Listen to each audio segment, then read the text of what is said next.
ótima tarde para você. Está começando Sala de Entrevistas desta tarde. E quem visita a gente hoje é o presidente da Colônia de Pescadores Z1, Nilton Machado. Seja muito bem-vindo novamente.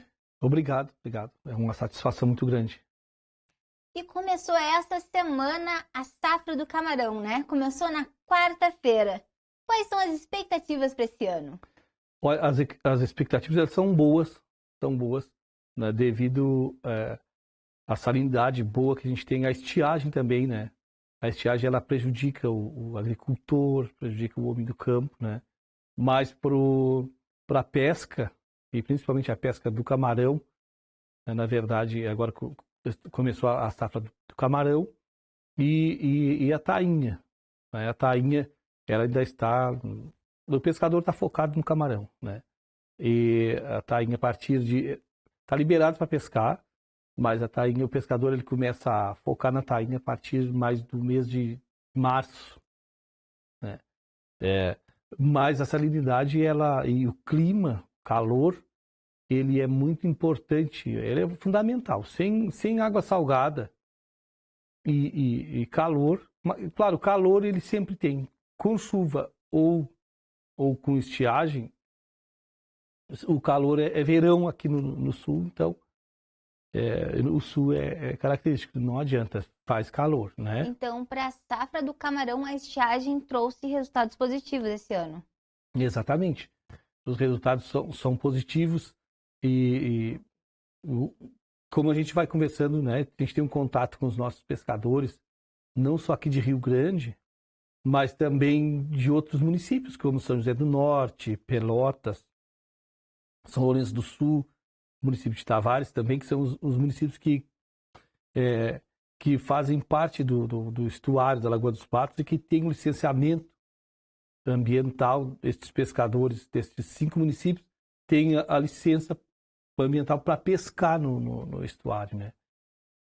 Então são esses 5 municípios e a gente tem um contato com eles e sempre é positiva, as informações são boas, porque a gente tem notado assim, uma quantidade muito boa de camarão desde de novembro, assim, já as larvas, porque faz também, a viração sempre ela é favorável para que tenha aquela corrente da água, né, do oceano para dentro do estuário, porque faz com que as larvas entrem, né, com a corrente, né, e se estabeleçam no estuário.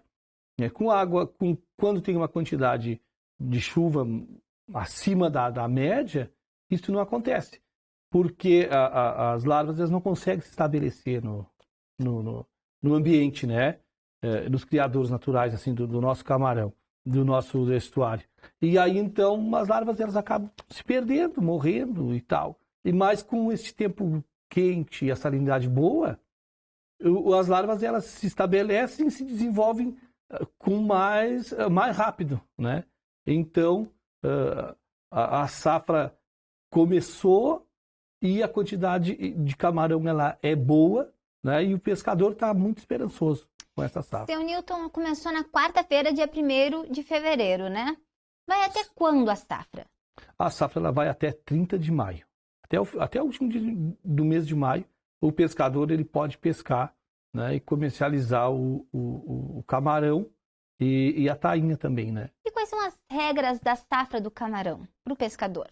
As regras da safra do camarão, o pescador ele pode pescar, ele deve, né, deve atender, obedecer a legislação para o próprio bem do pescador, né?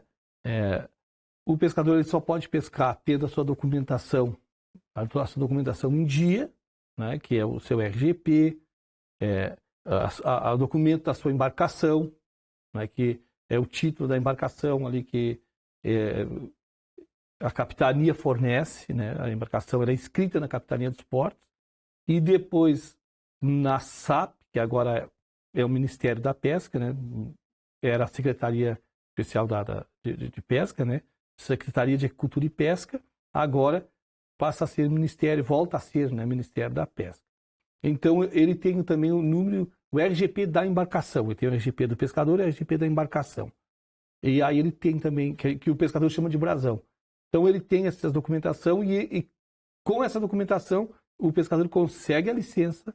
Esses são os requisitos básicos para iniciar. Exatamente. Antes, essa licença para pescar, essa permissão, né, essa licença para pescar no estuário, era fornecida pelo IBAMA. O pescador encaminhava a documentação e fazia o pedido da licença junto ao IBAMA. Fazem uns 3 anos para cá, essa licença ela tem sido encaminhada junto à Secretaria Especial da Pesca, né, a SAP, né? E agora pelo Ministério da Pesca. Bom, com essa documentação, tranquilo, o pescador está liberado, né? O pescador que mora em torno do estuário da Lagoa dos Patos. Não é qualquer pescador de qualquer estado, de qualquer município. Não pode. Isso é proibido, né? Isso é proibido. Então a gente tem são esses documentos que o nosso pescador... E os nossos pescadores a gente tem aqui no Rio Grande em torno de 1.000, né? E juntando aqui os 5 municípios, ele vai perto de 3.000 pescadores, né? Claro, mas é tão pouca gente. Não é pouca gente, é muita gente. Porque imagina essa quantidade de pescadores, pescadoras produzindo, pescando, envolve a família, envolve aquelas pessoas que estão ali no redor, no beneficiamento e tal. Isso envolve muita gente. Então a pesca do camarão para o nosso pescador artesanal, para os nossos municípios, aqui falando sobre o nosso município de Rio Grande, né? Da pesca artesanal é a safra principal, é a safra do camarão, né? E em relação à safra do camarão mesmo, quais são as regras para o pescador? Que tem início e tem um fim, né? Sim. No início, para vender também, não é assim, pescou antes e no dia 1º começa a vender. É a partir do dia 1º, que foi na quarta-feira, que o pescador pôde começar a pescar e depois para comercializar, certo? É isso aí. Ele tem que esperar o dia 1º, começou a safra do camarão no dia 1º, aí ele está liberado para poder, inclusive, deixar as redes na água. Ele deixa as redes dele lá, ele transita, né, pelo estuário tranquilamente com o camarão dele. Ele pode, inclusive tem talão, né, talão de notas do produtor, do pescador. Ele pode comercializar, vender o camarão dele para o consumidor, vender para quem tiver habilitado e quiser comprar, né? Então, é isso aí. Ele pode pescar e deve pescar ali com as suas 10 redes, né? Respeitar uma coisa que o pescador é muito importante, né? Respeitar o espaço de 300 metros pro seu... que o pescador coloca a sua andaina e atrás... E geralmente tem pescadores, tem pessoas, mas nós temos um problema também. Falando sobre isso, a gente tem que falar disso. Né? Tem pessoas que não poderiam estar pescando. Pelo fato de não serem cadastrados e não serem pessoas que dependem da pesca, que vivam da pesca. São pessoas que são oportunistas. Às vezes tem trabalho, tem outra fonte de renda. Mas chega o tempo do camarão, é calor, é verão, é bom estar na água, eu vou fazer uma embarcação, eu vou pescar, e às vezes são pessoas que não respeitam as regras. A gente pode aproveitar então e falar quais são os canais de denúncia para os pescadores que identificam outras pessoas que não são cadastradas. Sim, o pescador, né, o pescador prejudicado, ele deve, né, se dirigir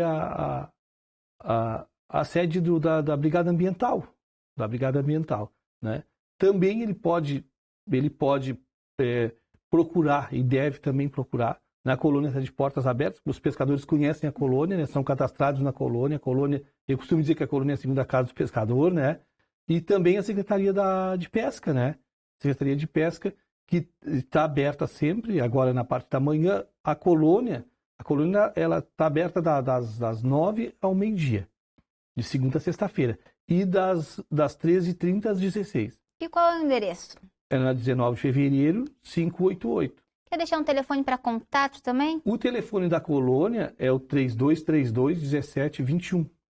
O pescador liga para lá, tranquilo, e aí as informações que a gente tiver, a gente sempre vai passando para o pescador. Se às vezes a gente não tem informação na hora, mas a gente vai atrás da informação e pega o contato, nossos atendentes ali a gente já está acostumado assim, e a gente vai lá e repassa para o pescador, pega o número dele, repassa, e na Brigada Ambiental também, ele vai ali, ele vai ser bem atendido, na Secretaria de Pesca também, e assim a gente vai atendendo e o nosso pescador vai desenvolvendo o seu trabalho com dignidade. Tá certo. A gente vai para um rápido intervalo e já voltamos para seguir falando sobre a safra do camarão.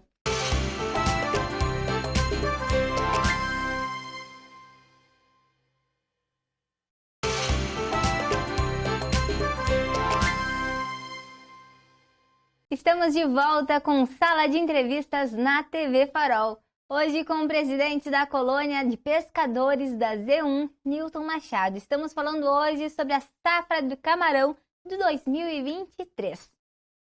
Eu queria saber quais foram as dificuldades do ano passado e se elas vão ser enfrentadas novamente esse ano, como é que é? O que acontece? O ano passado nós tivemos uma quantidade boa de camarão. Esse ano a gente estima que está melhor do que o ano passado, né? Mas o nosso pescador, principalmente pescador aqui de Rio Grande, nós enfrentamos dois problemas. Quais foram eles? O primeiro foi a pesca, o ano passado, a pesca antecipada com a malha extremamente miúda por pessoas que não são pescadores. Não estão cadastrados. Que não estão cadastrados, que não respeitam regras. Que prejudicam os pescadores que são cadastrados. Demais, né? Demais. Então, diminuiu muito a quantidade de camarão. Diminuiu demais. Quando começou a safra, o ano passado, já tinha camarão espalhado pelo comércio, enfim, né? As pessoas já estavam. O camarão não era uma novidade, tá? Esse ano está menor, não está como o ano passado. Tivemos também o ano passado um ataque muito forte, uma invasão, vamos colocar dessa maneira assim, uma invasão muito forte dos leões marinhos. Que tem muito aqui na cidade. Tem demais, tem muito leão marinho. E o ano passado, eles atacaram de tal forma, de tal maneira a rede dos pescadores, que teve pescadores. E assim, não foi um, nem foram dois. Foi a grande maioria. Alguns pescadores conseguiram, mesmo com a quantidade que tinha de camarão, alguns pescadores conseguiram fazer, né, arrecadar, fazer algum dinheiro. O que eles fazem? Eles rasgam as redes para comer o camarão. Os leões marinhos, eles rasgam as redes. Ele vai no mandanha e ele não escolhe uma rede. Ele vai em uma e na outra e na outra. Antigamente, sempre existia o leão marinho, né? A gente sempre convivia com eles. Mas eram poucos. Então, quando acontecia a gente chama de lobo, né? O leão marinho, ele atacava uma rede, mas sobravam as outras. Então, aquela rede a gente perdia, então a gente não dava bola para aquilo. Consertava aquela rede, hoje já tinha outra para substituir, tranquilo. E o ano passado foi diferente. O ano passado ele não atacava uma, ele atacava todas. E não ia só em um pescador, em diversos pescadores. E quando isso acontece, ele destrói com a rede, o pescador tem que levar a rede para a terra para consertar, para remendar. Quando dá de remendar, senão tem que tirar aquele pedaço e botar um pedaço novo ali. E existem medidas de prevenção para isso ou não há? Olha, como o pescador estava habituado, né, a conviver com os lobos, com os leões marinhos, nunca se falou, se cogitou, né? Tem medidas para isso? O que fazer? Não. Como isso vem aumentando, os outros anos teve o evento dos lobos, o ano passado foi demais. Então, a colônia, com o apoio da Secretaria da Pesca, na Câmara de Vereadores, a gente promovemos uma audiência pública para tratar sobre o assunto, né, com participação da FURG, do NEMA, dos órgãos que lidam, né, com esses animais. E também nós, a Colônia de Pescadores, nós fizemos um levantamento do nível de prejuízo causado o ataque dos lobos. E a partir daí, então, né, se começou a estudar que tipo de alternativa, de atitude a se tomar. Mas até agora, né, não se tem nada de concreto, né? Então, o que tem é o pescador temeroso. Esse ano não se nota não se vê tanto lobo, né? Não se vê tanto.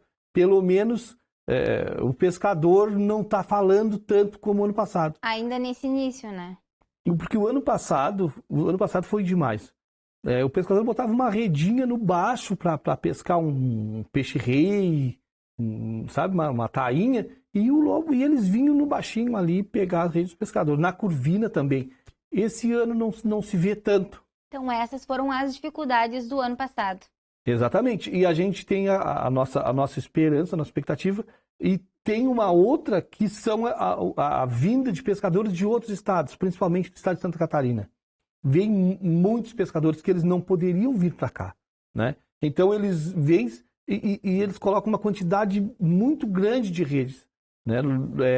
Desde lá segundo os pescadores que pescam lá na lagoa, porque nós pescamos mais aqui na Ilha da Turutama, a gente vai até São José do Norte, perto da Z3, na Ilha da Sarangonha ali, o nosso pescador aqui, ele vai, e alguns até vão para a Ilha Nova, né? Vão mais para dentro da lagoa, mas uma força maior, a grande maioria dos pescadores aqui de Rio Grande, eles pescam aqui no entorno da Ilha dos Marinheiros, no Saco da Mangueira, ali na Ilha da Turutama, no Saco do Pesqueiro, tudo nesse entorno aqui do município. O senhor estava falando também das 300 metros, né, que eles têm que ficar de distância, o senhor não concluiu sobre isso. Então, esses 300 metros é a distância, né, mínima que um pescador ele precisa respeitar para o pescador que está atrás dele. Ele vai fazer a sua andaina e ele não pode fazer pertinho. Eu vou fazer aqui porque aqui... Não, ele tem que medir, ele tem que ter no mínimo 300 metros, porque senão... E colocar ali as suas 10 redes. Ele não pode colocar 20, 30, 40 redes e o outro que chegar do lado dele não pode colar, amarrar no mesmo pau, no mesmo calão. Entendeu? Ele precisa deixar um vão aberto ali no mínimo de 50 metros. Para quê? Para o camarão que poder passar para o companheiro que está atrás. Então, essa consciência, o pescador ele precisa ter, né? E isso, infelizmente, ao longo dos anos, vem se perdendo, até por conta também da grande quantidade de pessoas que não são pescadores, que não respeitam regras, que não dependem daquilo ali, da pesca para sobreviver, né? E não é o seu principal meio de vida, né? A sua principal atividade. Então, as pessoas chegam ali e fazem o que acham que devem fazer, não conhecem a regra. Assim como existem esses que não são pescadores cadastrados, né? É importante, então, conscientizar esse pescador que é cadastrado, que sabe as regras, para ter a pesca, né? Para todo mundo ser. O que acontece? A consciência que a gente aprendeu, né? Dos nossos pais, dos pescadores mais velhos, é justamente essa. Que não basta eu apenas, não, porque a gente vive em comunidade, uma comunidade de pescadores. Como que a gente vai ter uma vida feliz, vamos estar bem, né? A nossa consciência, o nosso espírito bem, estamos felizes. Eu matei muito camarão, fiz uma boa safra, ganhei bastante dinheiro. E o meu colega, o meu amigo, o meu parente, o meu vizinho, não conseguiu nada. Se eu tivesse obedecido, se eu tivesse cumprido com a regra, aquele meu vizinho, aquele meu colega, aquele meu amigo teria também, né, ganhado o dinheirinho dele. Então, por isso tem as leis. Para que um não venha prejudicar o outro a ponto de aquele pescador não conseguir, às vezes, nem sequer pagar suas contas. Então, as regras elas existem para isso. Em relação ao ano passado, a safra de camarão de 2022, entre os pescadores cadastrados, cerca de quantos quilos de camarão foram vendidos? Olha, a gente não tem assim uma estimativa exata, né? Mas né? Eu acredito aí que o evento do lobo nos prejudicou muito, porque o pescador ele passava consertando a rede. Foi incrível, estava lotado de pescadores na Câmara de Vereadores, na audiência pública. O pescador chegava a passar assim 2, 3 dias, às vezes 4 dias por semana sem poder pescar. Mas cerca de quantas toneladas, mais ou menos? A gente pode colocar por cima, assim, né? 50, 60 quilos. Entre os cadastrados. Entre os cadastrados. Isso é importante frisar, porque os que não são cadastrados não tem como ter uma noção, né? Porque eles não estão na lei. Exatamente, não tem como, né? A gente pode fazer uma média de 50 quilos por pescador na noite, porque teve essas quebras do lobo, então fica uma coisa... O pescador teve pescador que ele perdeu a metade da safra. E para esse ano? Esse ano os lobos estão mais tranquilos, aparentemente. A gente espera que os lobos estejam... Qual é a expectativa de venda por pescador? Olha, a gente, na expectativa, na quantidade assim, que a gente vê de camarão, né? A gente espera que no mínimo aí, né, por noite, 60, 80, porque tem noites que são noites boas para pesca, e às vezes o pescador ele consegue pescar 200, 300 quilos de camarão. E tem noites que já são tão boas que ele pesca ali 40, 50, 60. O importante do pescador é ter, a gente chama de mareada, todas as noites. Porque aí ele junta uma com a outra e uma supera a outra e junta tudo no final da semana, ele junta os quilos bons de camarão, né? E tem uma outra coisa que influencia muito, né? Que no ano passado também não foi bom, foi o preço do camarão, né? A gente precisa no mínimo, a gente tem essa expectativa, né, que esse ano se coubesse com camarão bom, de tamanho, e que o preço mínimo chegue no mínimo a R$10, porque tudo está caro, tudo subiu. Se o camarão não acompanhar, né, a inflação, a suba dos produtos, dos alimentos, né, como que o pescador vai conseguir também, né, sanar ali as suas dívidas, pagar o que ele deve e tal, e adquirir, né, a sua própria alimentação e enfim, né? Então é muito importante tudo isso acompanhar o preço, ser aquele preço justo, aquele preço que acompanha o crescimento também o preço, a suba dos demais produtos, né? Eu quero agradecer a tua presença hoje aqui no programa, para a gente ter falado sobre a safra do camarão, que é tão importante aqui para o município, né? E que traz vários resultados positivos economicamente para a gente também, né? Muito obrigada. Foi um prazer e a gente fica sempre à disposição.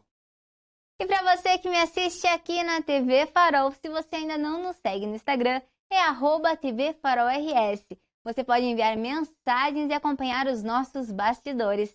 Se quiser me acompanhar também, é só seguir o @ que está aqui embaixo. Importante lembrar também sobre o nosso canal no YouTube. Você pode procurar por TV Farol RS. Se inscreva lá para acompanhar a nossa programação. Obrigada pela companhia. Tchau e até o próximo Sala de Entrevistas.